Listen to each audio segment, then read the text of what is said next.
informação e, como eu disse, o assunto a partir deste momento vai ser a campanha Setembro Amarelo, que ainda causa um pouco de preocupação, de susto ou até de preconceito para algumas pessoas. É meio que um tabu falar sobre isso, mas é muito importante que a gente fale, porque os números não deixam essa dúvida, né? E para nos ajudar a refletir sobre, está aqui como nossa convidada a psicóloga Milena Oliveira, que também tem essas preocupações, porque é um tema que envolve famílias, né, doutora? Seja bem-vinda à Voz do Povo. Bom dia. Bom dia, Marlene. Obrigada. Bom dia a todos. Um prazer estar com vocês aqui. Tá certinho aí o microfone, produção, só confirmando. Deu certinho com ela a voz? Deu? Então vamos lá. Bom, doutora, podia começar falando para a gente por que criou-se essa campanha? Ela tem toda uma história, né? Setembro Amarelo, o porquê desse amarelo, inclusive. Isso mesmo. Em 1994, houve um caso de suicídio, um rapaz de 17 anos, no interior, né, dos Estados Unidos.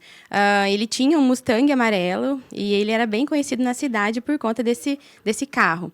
E os pais chegaram em casa à noite e ele tinha se suicidado com uma arma de fogo.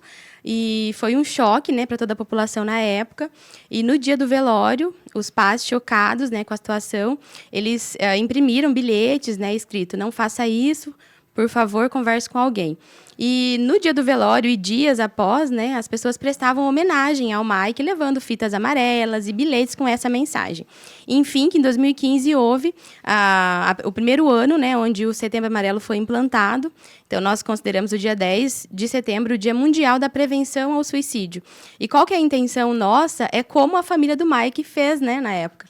Tanto é que durante o mês, vocês vão perceber que, né, haverão lugares com balão, né, com cartazes, com bilhetes como esse. Por favor, não faça isso, por favor, converse com alguém. Então, desde então, nós estamos adotando, né, o Setembro Amarelo como um mês de prevenção ao suicídio. Você falou sobre os números, né, Marlene? Sim. É alarmante, né? Hoje o Brasil está como o 8º país de maior índice de suicídio. Em média, 38 pessoas por dia tiram a sua própria vida. E no mundo, a cada 40 segundos, uma pessoa se suicida. Então, esse número precisa nos chocar, né? E como psicóloga, né, eu venho e acredito que os profissionais, os colegas têm trabalhado isso, porque 100% das raízes do suicídio é uma doença mental. Doença mental, que poderia ter um auxílio para diminuir esses números.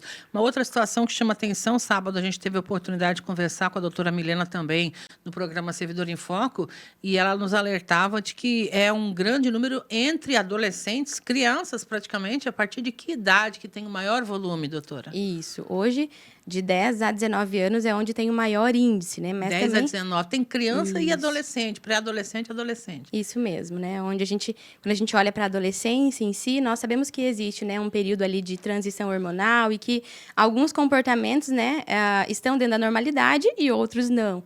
Então, como psicóloga, nós temos, né, alertado os pais sobre sinais, né, que essa criança, que esse adolescente começa a dar, né, a ficar muito quieto no quarto, quer ficar sozinho, né, não quer conversar com ninguém. E hoje, infelizmente, quando a gente olha para casos como esse, os sinais, os sintomas já vinham antecedendo há dias antes da ação, né? Então, como família, né, eu sempre gosto de chamar a atenção que, como pai e mãe, nós precisamos ser o primeiro a perceber um sintoma, né, um sinal ali, e isso tem que chamar a nossa atenção, porque nem sempre está ligado à adolescência. Muitas vezes é porque foi influenciado. A internet tem algo a ver com isso também? Tem, e muito, Marlene. Hoje, infelizmente, nós temos aderido a um padrão de vida, né, de ambiente familiar que foge da normalidade. Eu escuto com muita frequência no set terapêutico pais que falam assim: lá em casa a gente conversa pelo grupo da família. Não, a gente não senta na mesa para conversar, cada um está no seu quarto, né? E isso agrava muito mais o índice, por quê? Esse pai que só conversa pelo WhatsApp, ou essa mãe, né, essa família, infelizmente ele não vai conseguir perceber, né, e identificar. E quando eu falo de aderir um padrão que foge da normalidade, é aceitar que a única forma de comunicação é pelo celular. Por quê? Essa criança ou esse adolescente que fica no quarto lá, sozinho, né, a maior parte do tempo, ele está com interação online, né? Você não vê, a gente não escuta que essa criança está lá lendo um livro, por exemplo, né? Não é isso. E muitas vezes, como pai e mãe, nós precisamos ir e certificar de que, de fato, o que essa criança está fazendo nesse quarto, né? Com quem está falando? Exatamente, com quem ela está falando, né? Quais são os vínculos com qual ela vem se relacionando, né? Então, infelizmente, eu até falo que eu entendo que hoje tem sido muito mais corrido, né? A rotina do dia a dia, mas isso não pode ser uma justificativa para que os nossos filhos fiquem vulneráveis nesse lugar, né? Que nós não temos acesso. Então, a gente até fala que o ideal, Marlene, é que esse adolescente tivesse acesso ao celular a partir dos 16 anos. Esse seria o ideal. Mas Sabemos hoje que isso é impossível, né, doutora? Hoje, a partir dos 10, 11 anos, já tem a criança que tem o seu celular, né? Eu até falei no Servidor em Foco, Marlene, eu acho que é importante ressaltar isso aqui. Esses dias em atendimento com uma paciente de 13 anos, ela entrou para o consultório com o celular em mãos, né? E eu perguntei, é seu celular? Sim, é meu. Você compartilha com outra pessoa? Não, é só meu, né? E eu falei, quanto que você usa de celular por dia? Ela, é pouco, porque eu estudo de manhã e tal. Eu falei, vamos ver juntas? E nós fomos olhar lá o controle de tela. E essa adolescente, ela usava 12 horas de tela por dia. 12 horas. 12 horas. Então, assim, pai e mãe, né? Que o filho tem celular, você precisa investigar isso, né? Quanto que ele está usando de celular e o que ele está fazendo. Quais são os aplicativos que ele mais usa, né?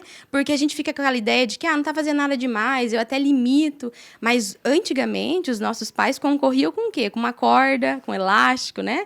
Com brinquedo, com a rua, né? Que era muito mais, vou falar assim, que seguro, né? Hoje não. Hoje a criança, o adolescente, ele tem acesso ao mundo na palma das mãos. Então, isso precisa ser um fator de cuidado nosso, como pai e mãe, né? Atenção, mas principalmente o que chamou a minha atenção foi justamente essa parte da convivência familiar. Se a conversa não rola pessoalmente, também não acontece um abraço, um segurar uma mão, às vezes um desabafo que precisa ser depois de uma situação difícil. Tudo isso faz parte, doutora? O olhar da psicologia é de se importar com isso também? Isso, Marlene. A nossa casa, né, o nosso ambiente familiar, ele precisa ser um lugar seguro para o pai, para a mãe, principalmente para o filho. O que é o lugar seguro? É onde eu posso correr no meio de um dia difícil, né? O pai está lá no trabalho, pipocando, né? Preocupação, problema, e ele pensa, eu quero voltar para casa. Assim como a mãe, principalmente o filho, porque se nós, como pai e mãe, nós não formos esse lugar seguro para os nossos filhos, aonde que eles vão correr? Infelizmente, tem muita gente abrindo os braços para recebê-los de forma errada, né? Então, para levar para um caminho que não é o ideal, né? Exatamente. Nós precisamos assumir essa responsabilidade. E quando eu falo, talvez você tenha a impressão de que é algo fácil. Não estou romantizando que esse ambiente familiar, que essa casa, que o vínculo de pai e filho tem que ser perfeito. Não é isso. Estou falando de um lugar que, sim, vai dar trabalho. Dá trabalho conseguir estipular um dia da semana, uma hora do dia que a gente vai sentar como família na mesa, olhar no olho um do outro. Dá trabalho essas ações. Então, assim, vai nos custar. A gente tem que ter consciência de que, sim, vai nos custar. Mas o resultado desse esforço é muito grande, né? Eu gosto de linkar a palavra prevenção com oportunidade. Quando a gente olha para as campanhas, né? De janeiro a dezembro temos campanha. E esse título, prevenção, sempre vem antecedendo, né? O Setembro Amarelo, prevenção ao suicídio. A prevenção tem que ser igual à oportunidade. O tempo que eu vou usar para tratar, né? Seja uma doença, enfim, é o mesmo tempo que eu vou usar para me prevenir. Então, você que nos escuta, que nos vê, né, é importante que seja uma oportunidade de você rever a sua família, rever como que está o vínculo com o filho, rever como está o vínculo com o marido. Esse relacionamento conjugal precisa ser satisfatório. Como eu disse, não é um lugar de, né, um mar de rosas. É um lugar que vai custar, sim, em nós, mas nós teremos, né, como resultado, um bom vínculo fortalecido. Eu até falei, né, Marlene, que nós não fomos ensinados, né, talvez, para os nossos pais, faltou essa informação de que tinha que conversar, tinha que olhar no olho, de que o abraço era importante. Como pai e mãe hoje, nós sabemos o quanto isso nos fez falta. E essa percepção, ela é suficiente para fazer com que, né, eu como mãe ou como pai consiga oferecer aquilo que eu não tive.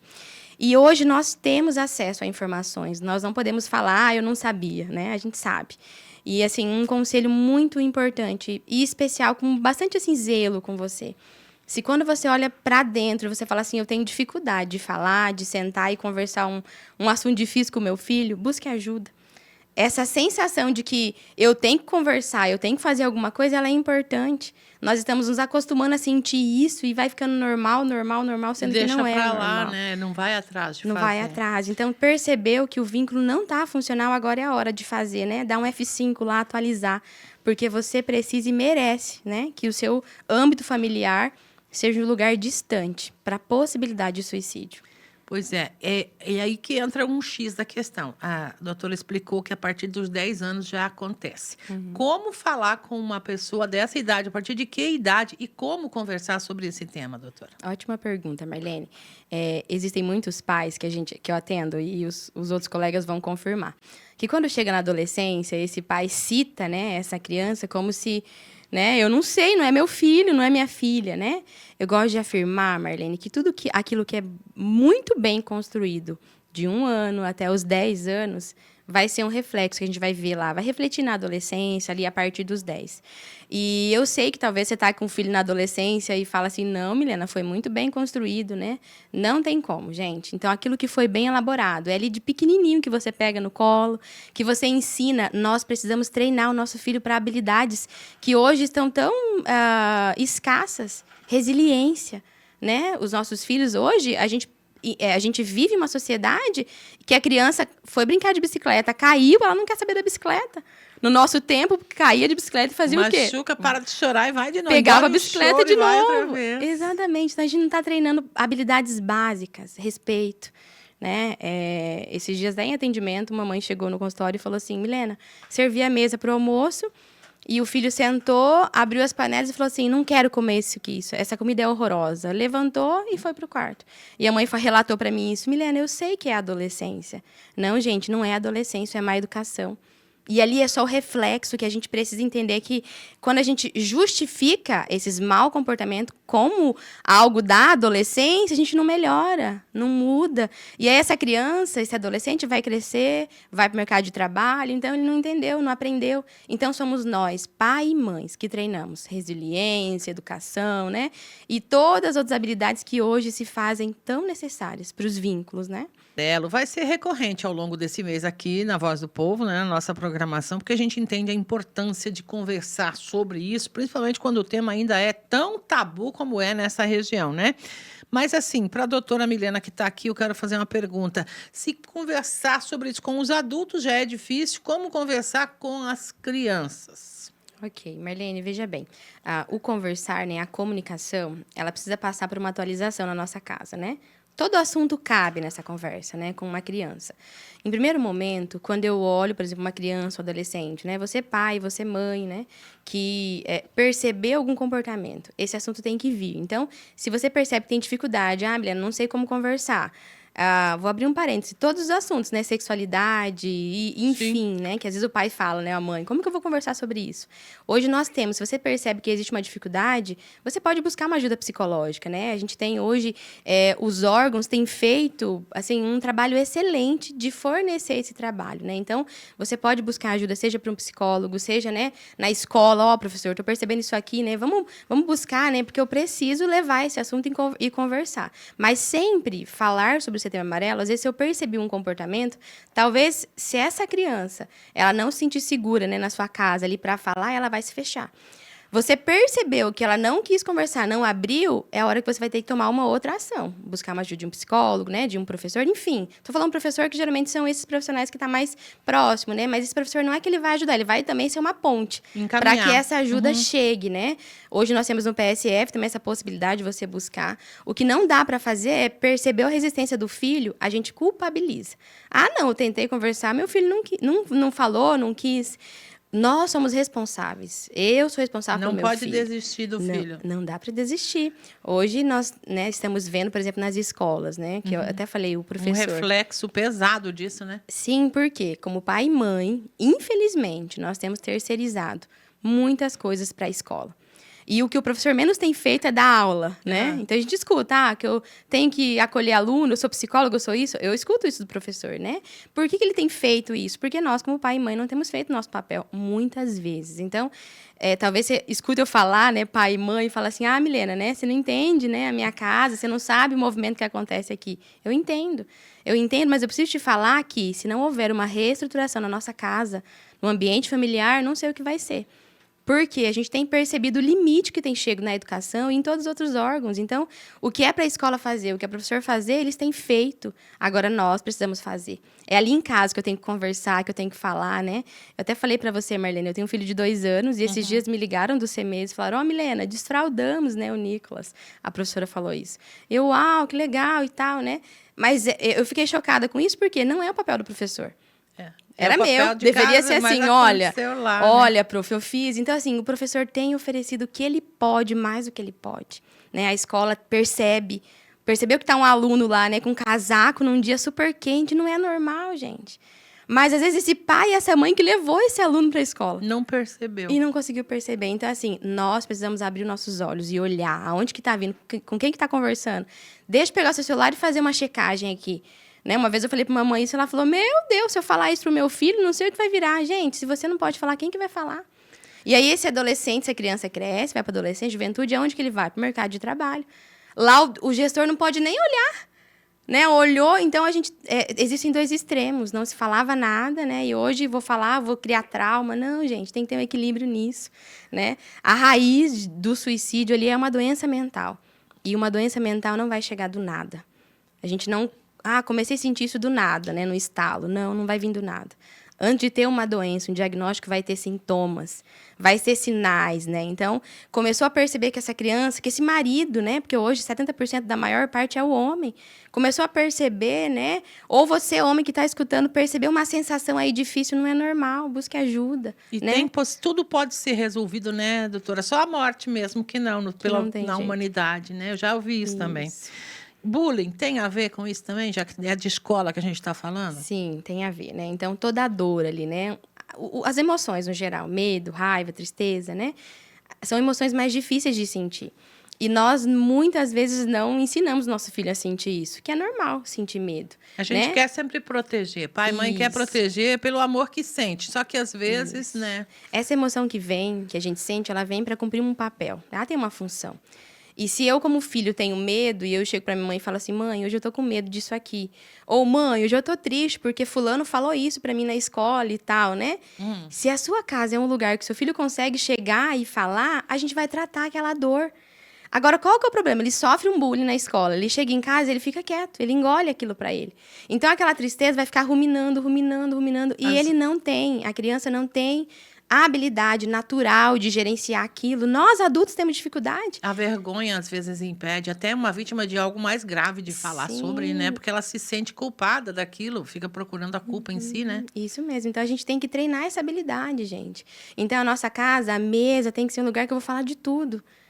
Filho, já ouviram que nós estamos no Setembro Amarelo? O que vocês acham? O que é essa campanha e tal, Já ouviu falar? Já ouviu falar? Isso, traga, assim como outros assuntos. Que a prevenção, se for para nós, né? Como eu falei, que eu gosto de linkar a prevenção com oportunidade. O Setembro Amarelo é uma oportunidade de nós revermos a nossa casa. Olharmos para dentro, nem sempre nós teremos a resposta, como pai e mãe, a gente vai errar mesmo, a gente vai, né? E eu errei, eu posso chegar e falar, filho, desculpa, né? A minha intenção não foi essa, e eu sei que te feriu, né? Me desculpa, vamos começar? Vamos reajustar a nossa relação? Mas vamos falar sobre isso. Porque nós ficamos esperando que eles venham, que eles falem, e aí, às vezes, eles se quietam, né? Porque não sabem lidar com aquilo, e é a gente que vai ajudar, né? Então... Vamos aproveitar o momento, né, doutora? Sim, é um mês de nós revermos esse padrão de vida que nós temos assumido como normal e que foge da normalidade. Perfeito, doutora. Fico muito feliz de poder ouvi-la falar sobre tudo isso. O microfone aqui está à disposição. Como eu disse antes, a gente vai voltar a falar ao longo do mês, mas fiquei muito feliz de recebê-la aqui hoje. Fica à vontade, algo mais que a senhora queira dizer. Prazer é meu, Marlene, estar aqui, né? É sempre uma oportunidade mesmo de nós abrirmos o microfone para que todos ouçam mesmo da importância de nós cuidarmos da nossa saúde mental.